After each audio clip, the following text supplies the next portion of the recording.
باب الصبر.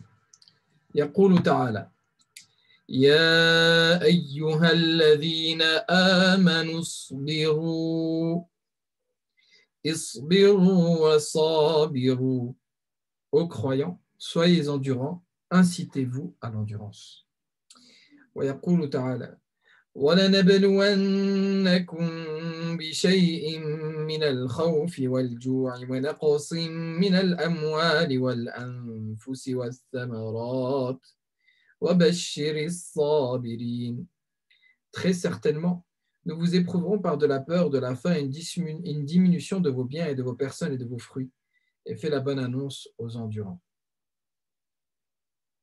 ويقول تعالى: إنما يوفى الصابرون أجرهم بغير حساب. Certainement, les endurants auront leur pleine récompense sans compter, les patients.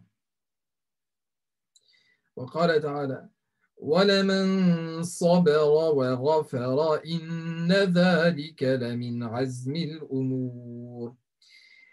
Et celui qui endure et pardonne, cela en vérité fait partie des bonnes dispositions et de leur résolution dans les affaires. وقال تعالى: استعينوا بالصبر والصلاة إن الله مع الصابرين. Cherchez refuge, secours dans l'endurance et la salat, car Allah est avec ceux qui sont endurants. وَلَنَبْلُوَنَّكُمْ حَتَّى نَعْلَمَ الْمُجَاهِدِينَ مِنكُمْ وَالصَّابِرِينَ. Nous vous éprouverons certes afin de distinguer ceux d'entre vous qui luttent pour la cause d'Allah et qui endurent.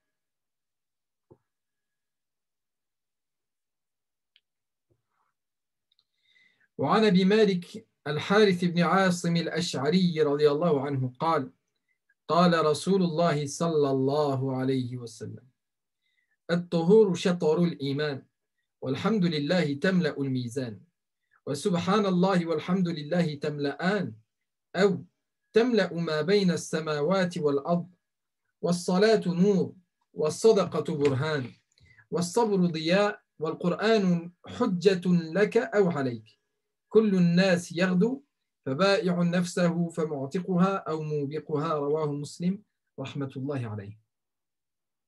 Donc d'après Abu Malik al-Harith ibn Asim al-Ash'ari radiyallahu anhu, le prophète sallallahu alayhi wa sallam a dit: la purification représente la moitié de la foi.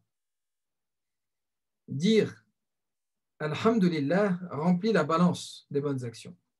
Dire Subhanallah walhamdulillah comble l'espace compris entre les cieux et la terre. La salat est lumière.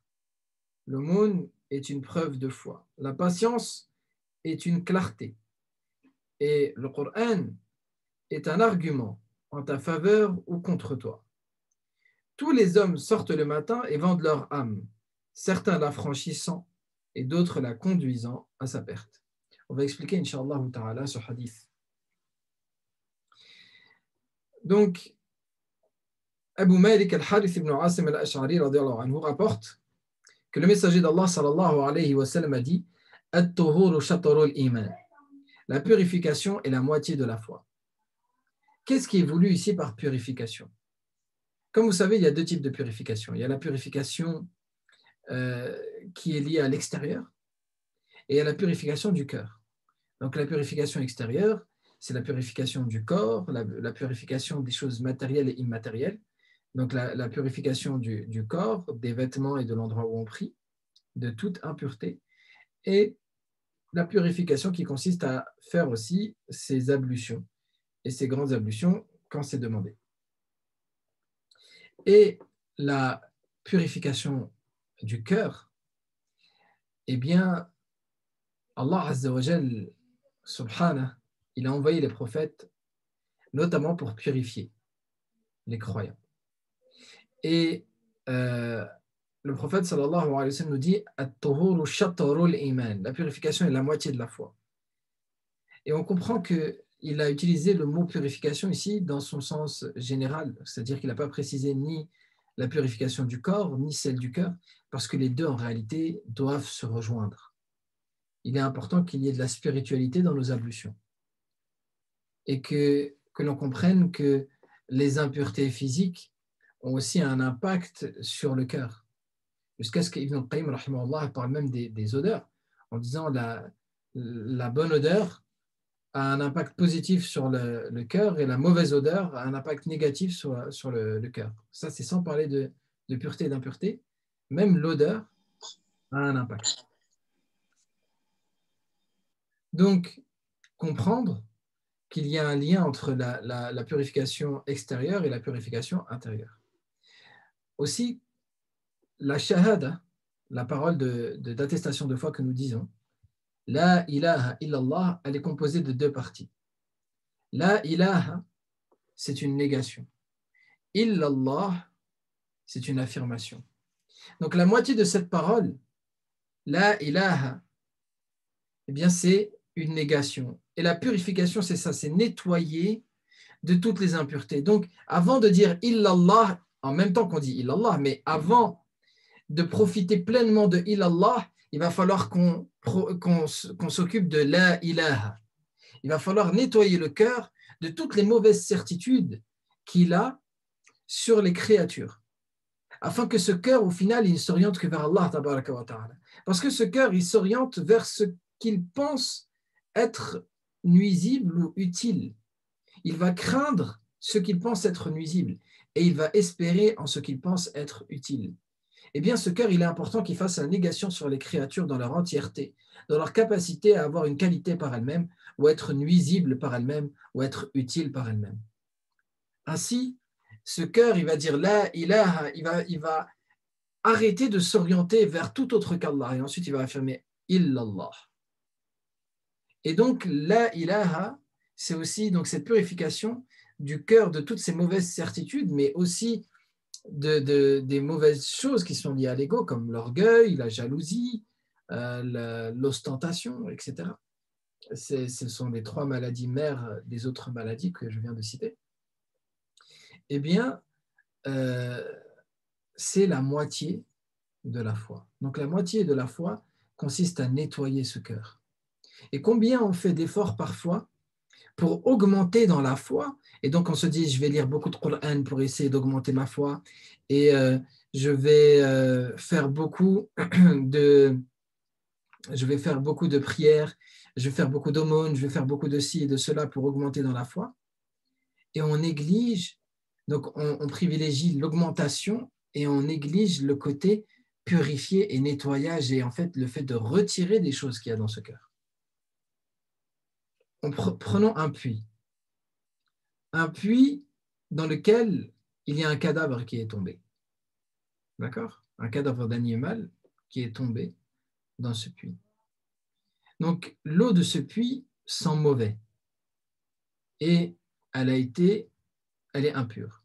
Même si on remplit le puits, on ramène une cinquantaine de fois le contenu du puits au total, l'odeur va persister. Pourquoi? Parce qu'on n'a toujours pas retiré le cadavre. Mais si on retire le cadavre du puits et qu'ensuite on nettoie, qu'on retire l'eau qui est mauvaise et là on rajoute de l'eau propre, là, Inch'Allah ta'ala, on pourra plus tard profiter de ce puits et là on va avoir un changement dans la qualité de l'eau. Donc, la purification, c'est quelque chose de nécessaire. Il y a at-tatahir ou at-tazkiyah. At-tatahir, c'est cette purification qui précède at-tazkiyah, qui précède la purification vers l'élévation de l'âme. Donc, le prophète sallallahu alayhi wa sallam nous dit at-tuhur shatrul iman. Et ça, c'est important qu'on se rappelle. La purification, c'est la moitié de la foi. Donc, si on veut augmenter dans la foi, il est aussi important qu'on purifie cette foi de tout ce qu'elle a en elle qui est mauvais. Et ça se fait à travers l'istighfar, ça se fait en s'asseyant et en méditant sur où on en est et réaliser que, eh bien, combien j'ai placé ma confiance en tel piston, combien j'ai placé ma confiance en tel médicament dont on a réussi à me percevoir qu'il était révolutionnaire, combien j'ai placé ma confiance dans ma poche et dans mes propres capacités, dans mon expérience, dans mon intelligence. Eh bien, il va falloir que je fasse négation sur tout ça et que j'affirme la ilaha illallah, que j'affirme la hawla wa la quwwata illa billah. Je fais la négation sur les créatures et j'affirme Allah tabaraka wa ta'ala afin que mon cœur ne s'oriente que vers lui.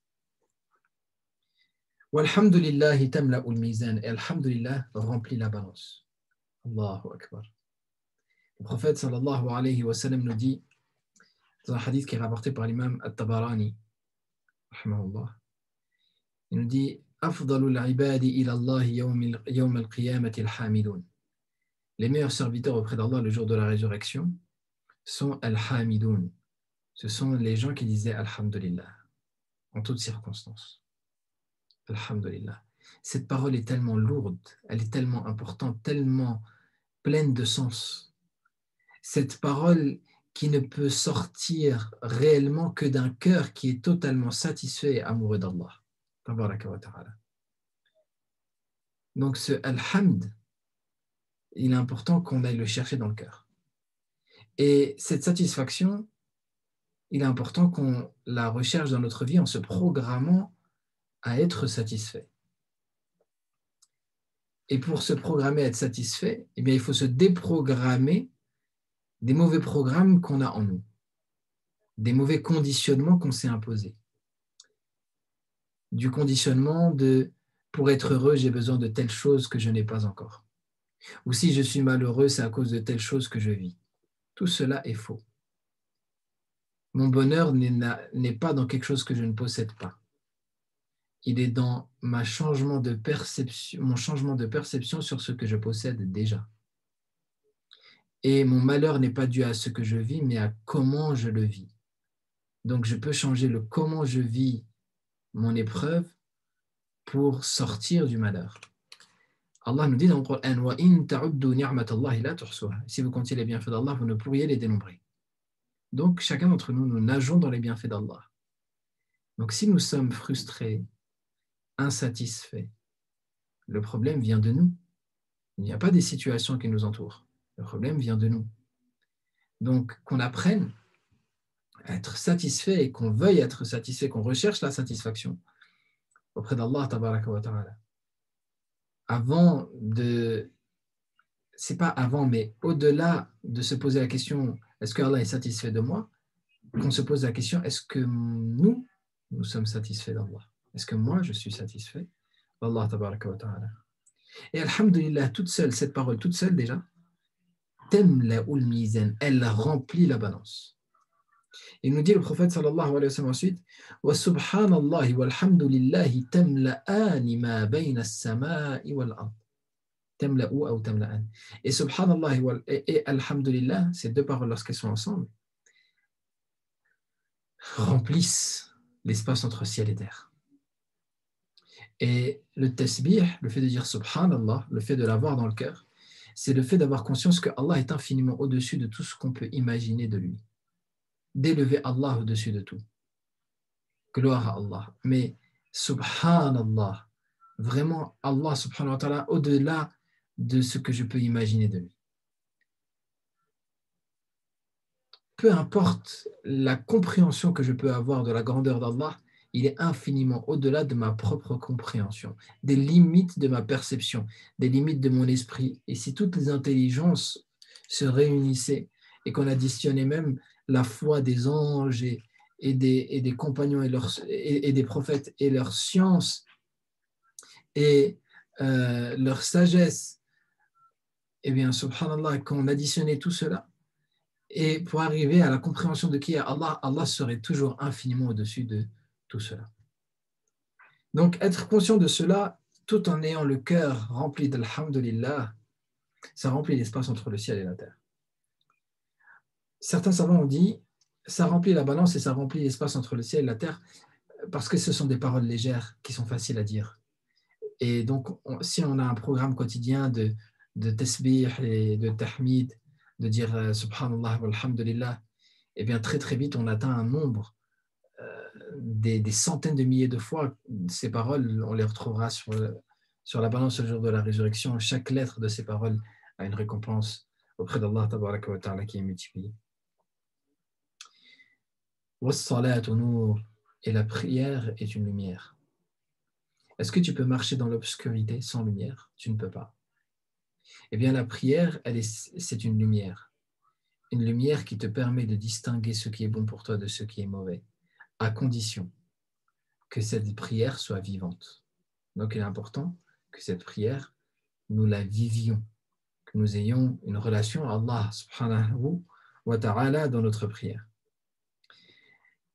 As-salatu nur. Allah nous dit dans le Coran, Inna as-salata tanha 'anil fahsha'i wal munkar. La prière détourne des actes blâmables et des avouables. Was-sadaqatu burhan.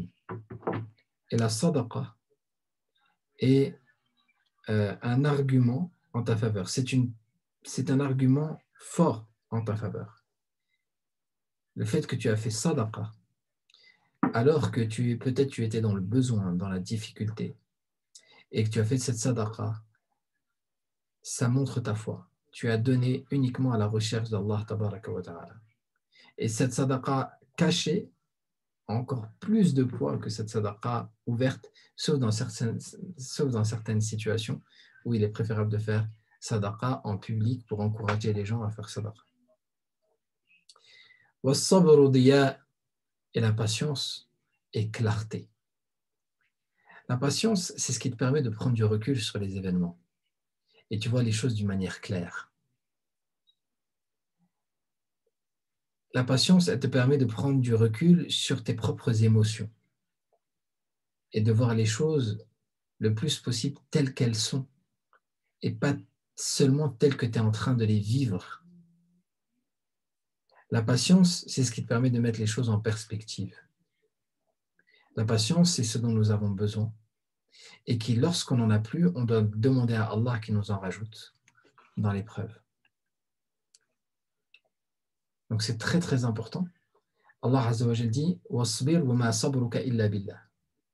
Et ta patience n'est que par Allah.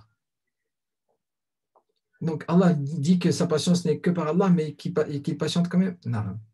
Il patiente jusqu'à ce qu'il n'a plus de patience, et quand il n'a plus de patience, il dit Ya Allah, déverse sur moi de la patience, et Allah lui déverse sa patience. Le Coran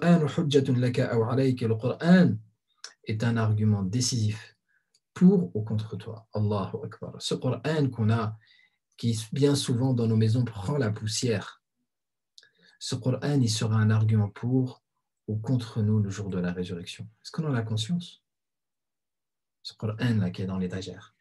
Est-ce que j'ai conscience qu'il va venir témoigner Yawm al-Qiyamah? Ya Allah, il me disait le jour, il réfléchissait sur mon contenu la nuit, il me mettait en application. Ya Allah, tel verset l'a empêché de dormir à ce moment-là, et tel verset a bouleversé son cœur.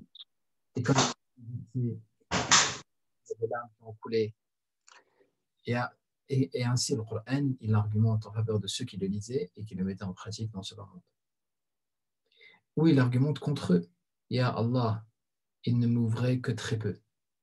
Ya Allah, combien il a rempli son cœur de choses de ce bas monde et même de choses interdites. Mais il avait très peu de moi dans sa poitrine. Ya Allah, je n'ai jamais occupé ses journées ni ses nuits. Le Coran, Ya Allah, il connaissait mon contenu, mais il ne s'y est jamais intéressé. Il a entendu que c'était sa parole, mais il n'y a jamais donné d'importance. Dans toute sa vie, il n'a même pas lu une seule fois en entier ta parole, Ya Allah. Voilà. Qu'Allah nous préserve d'être dans ces situations où le Coran témoigne contre les gens qui l'ont délaissé, qui ne l'ont pas mis en pratique. Ensuite, le prophète sallallahu alayhi wa sallam, il nous dit, sachant, après tout ce qu'il nous a dit, il nous dit, eh bien, sachez, kullu nas yardu, toute personne part, toute personne sort le matin. Et donc, il y a des gens qui vendent leur âme à Allah et qui la franchissent. Ou bien d'autres qui la conduisent à la perte, c'est-à-dire en la vendant à autre qu'Allah, à leur passion, à d'autres qu'Allah tabaraka wa ta'ala. Qu'Allah Azza wa Jal nous permette d'être ceux qui ne troquent pas ce bas monde, c'est-à-dire qui ne troquent pas l'au-delà contre ce bas monde, qui ne choisissent pas ce bas monde comme priorité. Et si vous avez des questions, Inch'Allah ta'ala, puisqu'on est sur Zoom, vous avez la possibilité Donc, d'interagir avec moi en allumant vos micros et poser vos questions. Que ce soit sur ce thème ou sur un autre. Alhamdoulilah, c'est aussi un moment privilégié pour que vous ayez contact avec l'imam de votre mosquée. Et donc, bismillah, n'hésitez pas, quel que soit le sujet.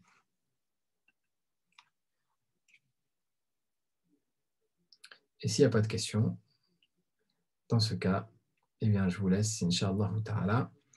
Et on se retrouve demain à 19h. Inch'Allah. Subhanak Allahumma wa bihamdik. Ashhadu an la ilaha illa ant.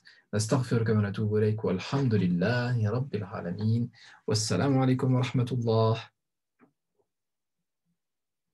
عليكم السلام.